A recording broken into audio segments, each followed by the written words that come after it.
মুর্শিদাবাদের ভরতপুরের তৃণমূল বিধায়ক হুমায়ুন কবির, আপনারা জানেন যে বেশ কিছুটা বিক্ষুব্ধ ছিলেন তিনি, বেশ কিছুটা মন্তব্য করছিলেন, প্রতিবাদ করছিলেন এবং বেশ কিছু কথাবার্তা বলছিলেন যেটা নিয়ে কিন্তু রীতিমতো দল অস্বস্তিতে পড়তে পারে। আর জেলার বিভিন্ন ব্লক স্তরের যে নেতা নেতৃত্বরা রয়েছেন তার সঙ্গে তার একটা বনিবনার সমস্যা হচ্ছিল, তাদের আচরণ নিয়ে সমস্যা হচ্ছিল এই ভরতপুরের বিধায়ক, তৃণমূল বিধায়ক হুমায়ুন কবিরের। এটা এতটা স্পষ্ট হয়ে গিয়েছিল। তবে এটাও বলেছিলেন তিনি যে 15ই আগস্টের পরে এমন কিছু মন্তব্য তিনি করবেন বা এমন কিছু কাণ্ড করবেন যেটাতে কিন্তু সকলে নড়ে বসবে। আর অবশেষে সেই বিষয়টা সামনে এসেছে যে 15ই আগস্টের পরে এই ভরতপুরের তৃণমূল বিধায়ক ঠিক কি করতে চলেছেন। আর এমন ঘটনা সামনে এসেছে যেটাতে নড়ে চড়ে বসা তো অবশ্যই দরকার, কারণ তৃণমূল কংগ্রেসের সুপ্রিমো মমতা বন্দ্যোপাধ্যায়, অভিষেক বন্দ্যোপাধ্যায় থেকে শুরু করে বিভিন্ন নেতা নেতৃত্ব যারা রয়েছেন তারাও কিন্তু কার্যত কিছুটা নড়ে বসতে চলেছেন। কারণ তিনি ঘোষণা করেছেন যে তিনি এবার নতুন দল গড়তে চলেছেন, এমনটা স্পষ্ট করে দিয়েছেন তিনি। দলের মধ্যেই তার কিছু কিছু ব্যক্তির, ব্লক স্তরের বলুন, জেলা স্তরের বলুন, কিছু কিছু মানুষের এমন আচরণ হয়েছে যেটা তিনি একেবারে বরদাস্ত করতে পারছেন না। ফলে এখন কি উপায়? এখন উপায় হচ্ছে তাকে নতুন একটি দল গড়তে হবে। আর এটা নিয়ে বিভিন্ন জায়গাতে তিনি কথাবার্তা বলেছেন, বিভিন্ন জায়গাতে এই প্রসঙ্গে মুখ খুলেছেন এবং এটাও কার্যত স্পষ্ট করে দিয়েছেন যে তার কিন্তু কোনো রকম রাগ নেই অভিষেক বন্দ্যোপাধ্যায় থেকে শুরু করে তৃণমূল কংগ্রেসের সুপ্রিমো মমতা বন্দ্যোপাধ্যায়ের ওপর। তাকে যেরকম তিনি মানতেন, তার পায়ে হাত দিয়ে যেরকম প্রণাম করতেন সেরকমই করবেন।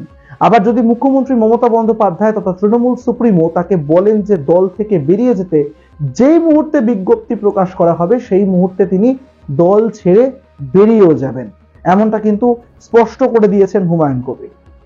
আর এর মধ্যেই যেটা গুরুত্বপূর্ণ বিষয়, যেটা তিনি অলরেডি বলে দিয়েছেন, সেটা হচ্ছে যে তার কিন্তু আর ফেরারও রাস্তা নেই। আপনারা জানেন বহু নেতা নেতৃত্বরা রয়েছেন যারা কখন দলে একটু সমস্যা দেখেন, কখনো দলের মধ্যে একটু সামঞ্জস্যতার অসুবিধা হয়, একটু মানিয়ে নেওয়ার, গুছিয়ে নেওয়ার সমস্যা হয়, তখন কিন্তু তারা দল বদল করেন। যেরকম যদি অর্জুন সিং এর কথা বলি, তাহলে অর্জুন সিংকেও কিন্তু বারংবার দল বদল করতে দেখা গিয়েছে, বিজেপি তৃণমূল বারংবার এপিট ওপিট করতে তাকে দেখা গিয়েছে, কিন্তু হুমায়ুন কবির সেই রাস্তায় হাঁটছেন না। হুমায়ুন কবির এক সংবাদ মাধ্যমে পরিষ্কার জানিয়ে দিয়েছেন যে তিনি কংগ্রেসে তো আর ফিরতে পারবেন না, কংগ্রেসে আর ফিরছেন না। আবার বিজেপিতেও তিনি যখন গিয়েছিলেন, এই 18 মাসের কাছাকাছি একটা সময় তিনি সেখানে ছিলেন, সেখান থেকেও তিনি বেরিয়ে গেছেন এবং বেরিয়ে গিয়েছেন তৃণমূল কংগ্রেসে।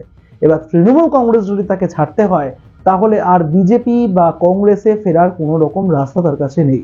অর্থাৎ তার কি করার আছে? তাকে করতে হবে নতুন একটা দল, আর এই দল আত্মপ্রকাশ করবে আগামী বছর। 15ই আগস্টের পরেই এই দল তৈরি হবে এবং তার আত্মপ্রকাশ ঘটবে এবং সেখানে বেশ কিছু প্রার্থীও দেবেন তিনি, এমনটা পরিষ্কার করে দিয়েছেন। 50 থেকে 52টা মতন প্রার্থী তিনি দেবেন এবং শুধুমাত্র যে মুর্শিদাবাদকে তিনি টার্গেট করছেন এমনটা কিন্তু নয়। তিনি আগেও দলের কাছ থেকে যা যা চেয়েছেন সেগুলো নাকি তিনি পাননি। একটি ব্রিজ তৈরি করতে চেয়েছিলেন, সেই ব্রিজের ফান্ড তাকে দেওয়া হয়নি। আবার বিভিন্ন সময় বিভিন্ন জায়গায় তার সঙ্গে জেলা স্তরের নেতৃত্বের বেশ কিছু সমস্যা তৈরি হয়েছে, আর এমনটা তিনি আগেও ঘোষণা করেছেন।